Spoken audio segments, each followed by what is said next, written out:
Shatov began almost threateningly, leaning forward in his chair, his eyes flashing and his right hand raised in front of him with the index finger pointing upward. He himself appeared to be unaware of this.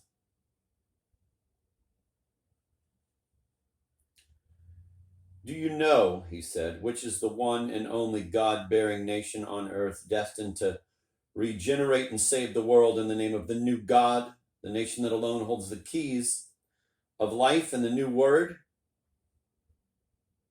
Do you know what the name of that nation is?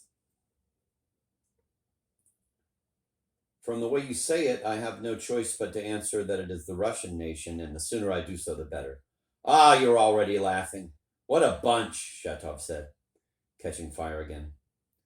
Please, take it easy. I'm not laughing. In fact, I expected you to come out with something like that. Something like that. As if the very words were not familiar to you. They're very familiar. I see only too well what you're driving at. Everything you've said, including the phrase God-bearing nation itself, is simply the conclusion of a conversation we had just over 2 years ago when we were abroad shortly before your departure for the United States, at least from what I can remember. The phrase is yours and not mine at all.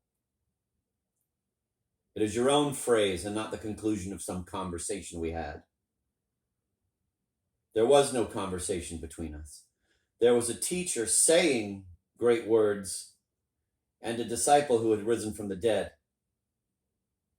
You're the teacher and I'm the disciple. But if I remember correctly, after hearing my words, you joined the society and you only left for America considerably later. Yes, and I wrote to you about that from America. I wrote to you about everything. Yes, I couldn't tear myself from something that had stuck to me since my childhood, like a bandage to a congealed wound, without drawing blood. All the raptures of childhood, all the tears of hatred were there. It's difficult to change gods. I didn't believe you then because I didn't want to believe, and I clung to that garbage dump. But the seed remained and grew. Tell me the truth. Did you really not read all of my letter from America? Maybe you didn't read it at all? I read 3 of the 6 pages, the first 2 and the last, and just scanned through the middle pages. However, I always meant to. I don't care. To hell with it. Shatov brushed him aside with his hand. What depresses me now is that you don't believe what you yourself said about the Russian people.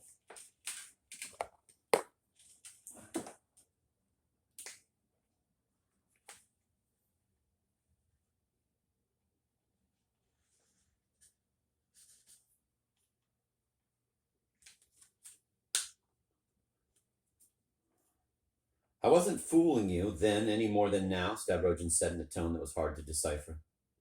I was trying to persuade you, but I was perhaps more interested in convincing myself than you. You weren't fooling. In America, I lay on straw for 3 months next to that wretched Kirilov, and then I found out that at the same time, perhaps on the very same day, that you were sowing those seeds about God and Russia and me.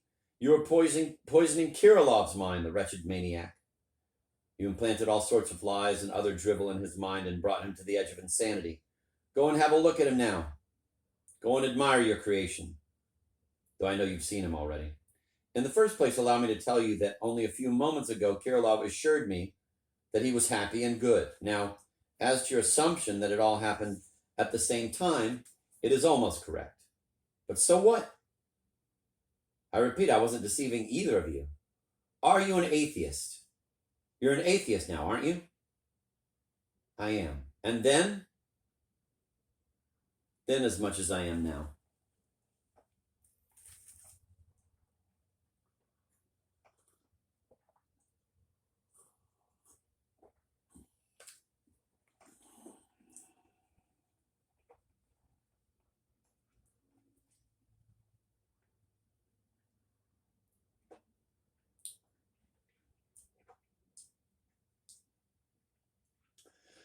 It wasn't myself that I asked you to respect at the beginning of our conversation. A man of your intelligence should have understood that right away, Shatov muttered indignantly.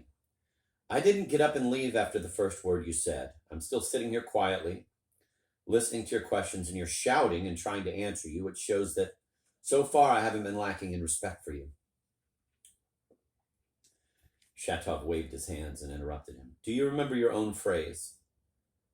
A Russian can't be godless. As soon as he becomes godless, he ceases to be Russian. Remember? What? Stavrogin said, as though asking him to repeat what he had said. You ask what? Have you forgotten? That is one of the most acute remarks you've ever made. It's a major characteristic of the Russian spirit that you divined. You couldn't possibly have forgotten it. Let me remind you further. You also said one who is not Russian Orthodox cannot be a Russian. I suppose that's a Slavophile notion. No. Today's Slavophiles reject it. Today the people have grown too clever. But you went further. You believed that Roman Catholicism was no longer Christian. You maintained that Rome had proclaimed a Christ who had succumbed to the devil's third temptation, and that by announcing to the world that Christ couldn't hold out on earth without an earthly kingdom, Catholicism had really proclaimed the Antichrist and thus was leading the Western world to perdition. You actually said that if France was suffering, it was through the fault of Catholicism, because France had rejected the decaying Romish God, but had not found another to replace him. That's what you said then. I remember that conversation with you clearly.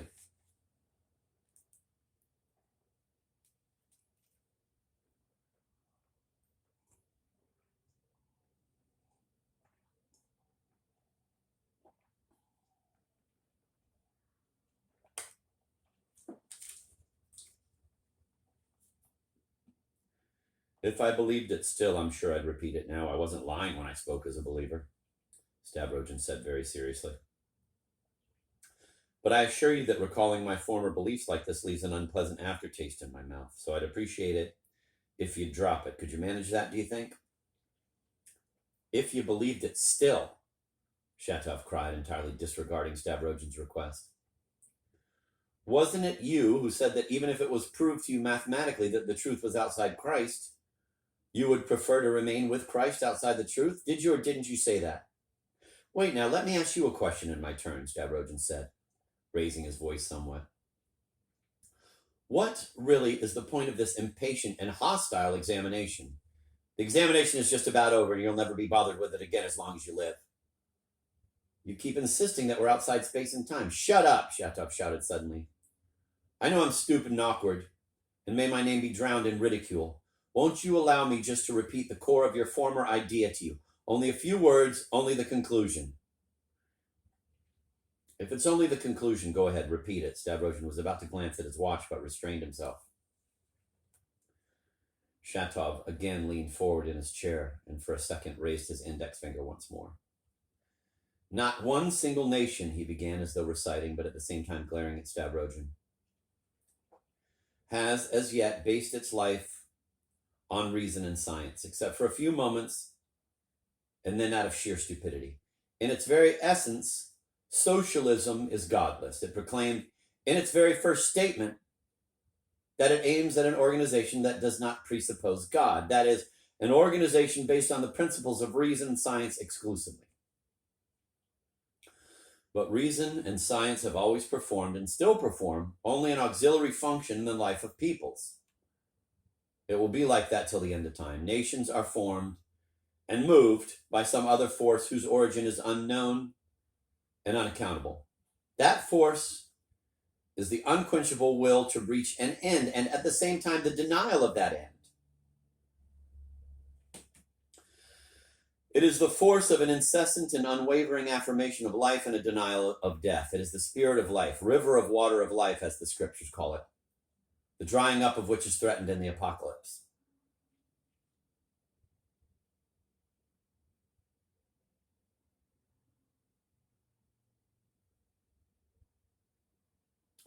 Some philosophers claim it is based on an aesthetic, others on an ethical principle, but I call it simply the search for God.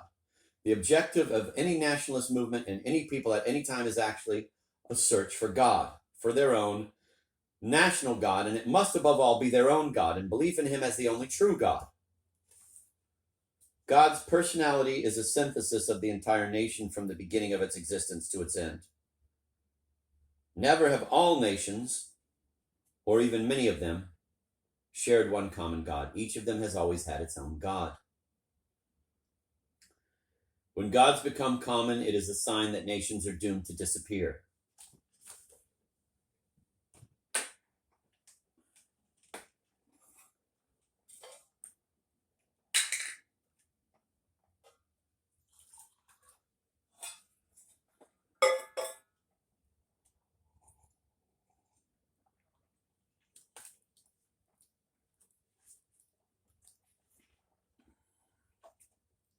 When gods are shared, they die, and belief in them dies as the nations disappear.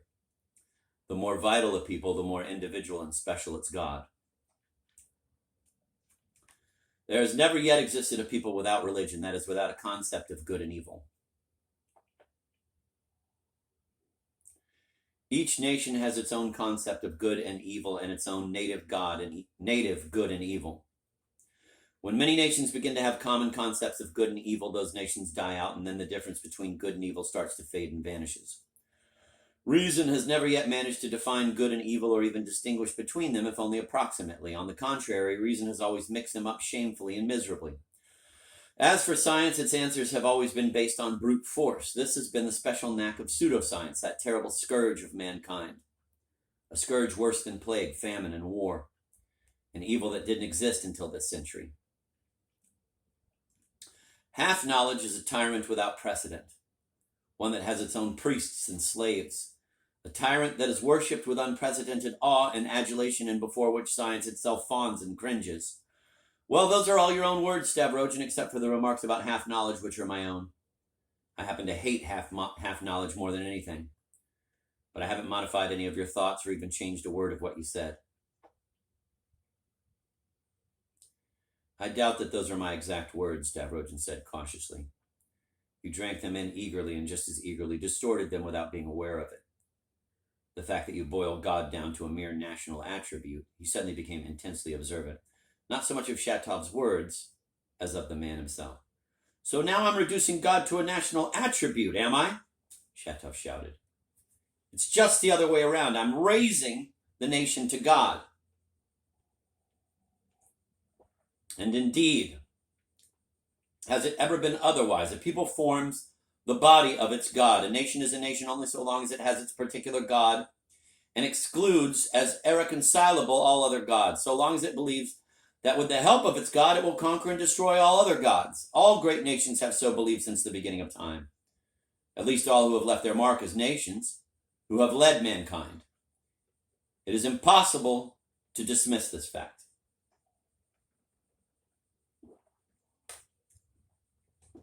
The Jews lived only to await the coming of the true God, and they left the true God to the world. The Greeks worshipped nature and bequeathed their religion to the world, their philosophy and art. Rome deified the state and left the concept of the state as a legacy to the nations. France, during all her long history, has been nothing but the incarnation and elaboration of the concept of the Romish God, and if she has now gone over to atheism, which they call socialism over there, it is only because even atheism is healthier than Roman Catholicism. If a great nation does not believe that it alone, to the exclusion of any others, possesses the sole truth, if it does not believe that it alone is destined to and can regenerate and save the rest of the world through the truth it holds, it immediately ceases to be a great nation and becomes merely an ethnographical designation. But there is only one truth, and therefore only one people can possess it, and with it the only true God, though other peoples may have their own particular gods, even great ones. Now, the only God-bearing nation is the Russian nation, and do you really take me for such a fool, Stavrogian? He suddenly screamed madly. A fool who can't even tell the difference between the tired old platitudes from Moscow's Slavophile mills and the completely new word, the final, true, and only word of renewal and resurrection. And what the hell do I care if just now it strikes you all as very funny? And why should I care if you don't understand me? If you don't understand one word, one syllable of what I've said? Oh, right now, how I loathe your supercilious expression and your laughter. He leaped up from his chair. There was froth at the corners of his mouth. You have it all wrong, Shatov, Stavrogian said very quietly and seriously without budging. Your heated words have stirred very powerful memories in me. In your words, I recognize my own mood of a couple of years ago, and this time I won't tell you, as I did just now, that you have distorted my former ideas. In fact, I have the impression that they were, if anything, even stronger, more absolute, and I assure you for the third time that I would be very happy if I could agree to everything you've said now, down to the last word. However, but you need a hair. What? I repeat one of your own disgusting expressions. Before you can cook a hare, you must catch it, Shatov said with a hostile laugh and sat down again. And before believing in God, you must first find a God. That was one of your favorite sayings in Petersburg, where you felt like Gogol's Nozdrov, who claimed he could catch hares by the hind legs. No, Nozdrov just boasted that he had already caught them. By the way, may I ask you something too? I feel I'm entitled to. Tell me, is your hare caught already, or is it still roaming around? Don't you dare ask it like that, Shatov said, beginning to tremble suddenly. Use other, different words. All right, I'll ask it differently if you insist, Stavrogin said, looking at him sternly. I wanted to find out whether or not you yourself believe in God. I believe in Russia and in the Russian Orthodox Church. I believe in the body of Christ. I believe that his new coming will take place in Russia. I believe, Shatov mumbled in ecstasy. But in God, do you believe in God? I shall believe in God. Not a single muscle moved in Stavrogin's face.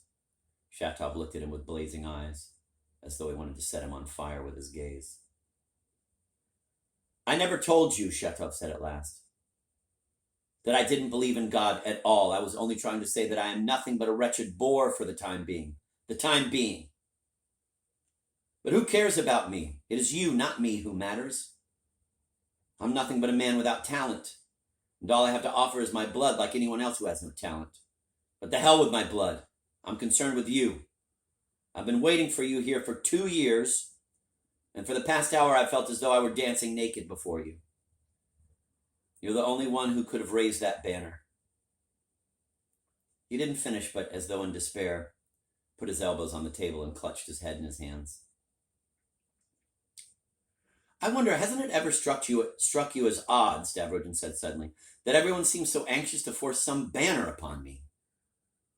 Peter Verkovensky is also convinced that I am the one to raise their banner, or at least words of this to that effect have been repeated to me. He's decided that I could be some sort of stinker raisin for them because of my uncanny talent for crime. Those are supposed to be the actual words he used. What? Because of your uncanny talent for crime? Right. Shatov said with a fierce snort. And is it true that in Petersburg you belong to some secret society that practiced the most bestial sensuality? Is it true that you could have given some tips to the Marquis de Sade himself? Is it true that you used to entice children and abuse them? Speak up, man, and don't you dare lie to me, he shouted, completely beside himself. Nikolai Stavrogin may not lie to Shatov, who hit him in the face. Tell me the whole truth. And if what I've said is true, I'll kill you here and now. I did say those words, but I never harmed children, Stavrogin said, but he said it after a silence that had lasted too long. He had turned pale and his eyes glowed. But you did talk, Shatov went on imperiously, without taking his shining eyes from Stavrogin. Is it true that you said that you could see no aesthetic difference between some voluptuous bestial prank and a heroic feat such as even giving one's life for the good of mankind? Is it true that you found an equal beauty and an equal pleasure in those extremes? It's impossible to answer just like that. I won't answer, Stavrogin muttered. He could very well have risen and left, but he didn't.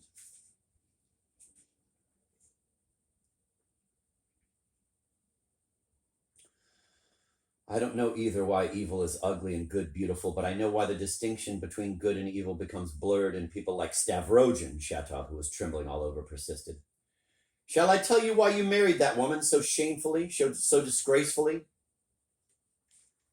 You did it precisely because the senselessness and the disgrace of it bordered on genius. You don't content yourself with teetering on the brink of the abyss. You plunge into it head first. You married her to satisfy your passion for cruelty, your passion for remorse. You went through with it for the mental sensuality. It was a deliberate laceration of the nerves. Think of it, Stavrogin, and the half-witted, penniless, lopsided cripple. By the way, did you feel a voluptuous thrill when you took a bite out of the governor's ear? Did you, you good-for-nothing, loafing young gentleman? You're a real psychologist, Stavrogin said, turning paler and paler. Although you're not quite right about my reasons for marrying, but who could possibly have supplied you with all that information? He laughed constrainedly. Could it have been Kirilov by any chance? But how could he? He took no part in... Why have you turned so pale? But what is it you want? Stavrogin said, raising his voice at last. I've been taking a lashing from you for at least half an hour. You might at least let me go civilly unless you have good reason for treating me like this. Good reason? Certainly, the least you could do now is explain what you're after. I've been waiting for it, but so far I've seen nothing but mad spite on your part. So now, please, will you unlock the gate for me? He stood up. Shatov rushed frantically toward him. Kiss the earth, drench it with your tears, and ask for forgiveness, he shouted, clutching Stavrogin by the shoulder.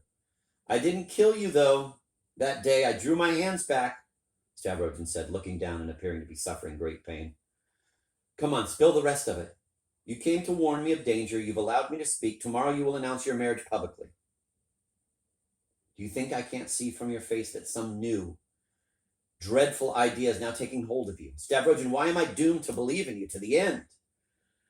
Do you think I could ever speak like this to anyone else? I'm usually very restrained, but I haven't hesitated to bare my soul before you, nor have I hesitated to caricature the great idea by putting it into words, since it was Stavrogin I was talking to. As though I'd be able to prevent myself from kissing the spots where your feet have trodden when you leave here. I can't tear you out of my heart, Nikolai Stavrogin. I'm sorry I can't love you in return, Shatov, Stavrogin said coolly. I know you can't. I know you're not lying, but listen. I can arrange everything. I'll catch the hare for you. Stavrogin said nothing. You're godless because you're a son of the idle rich, the last of the idle rich. You've lost the ability to distinguish good and evil because you've lost touch with the people of your own country. A new generation is on its way that is coming straight from the heart of the people, and you won't recognize it. Neither you, nor the Verkovenskys, father and son, nor me, because I, too, being the son of your flunky, come from the idle rich. Listen, Stavrogin. Find God through labor. That is the essence of everything. Find God, or you'll vanish without a trace, like a rotten fungus. Find God through labor. What sort of labor? The work of a laborer, a peasant. Give up your possessions. Ah, you laugh. Are you afraid that there's a trick in it somewhere, or what? Stavrogin was not laughing. So you assume that God can be reached through labor, and especially the labor of a peasant? He said thoughtfully, as though he had stumbled upon something new that was really worth thinking about. By the way, he said, going off at a tangent, speaking of possessions, you may be interested to know that I'm not at all rich and therefore have nothing much to give up. I'm hardly even in a position to provide for Maria's future. What I wanted to ask you was not to leave her if you can help it, because you're the only one who has some little influence upon her poor mind. I say that because who knows what may happen. All right about Maria, Shatov said, brushing Stavrogin off with one hand. He held a candle in the other. We'll see about her later. That goes without saying. But listen, go and see Tikhon. Who? Tikhon. He's a former bishop. He's retired because of illness now. He lives just outside the town at the Efimovo Monastery of Our Lady. So? Well, people come to see him from everywhere. I think you ought to go too. What would it cost you? This is the first I ever heard of him. I've never yet had anything to do with people of that sort. Thank you. I suppose I'll go. This way, Shatov lighted Stavrogin downstairs. Go on then, he said, flinging the gate open. I won't come to see you any more, Shatov, Stavrogin said quietly, stepping out into the street. The street was as dark as before, and it was still raining.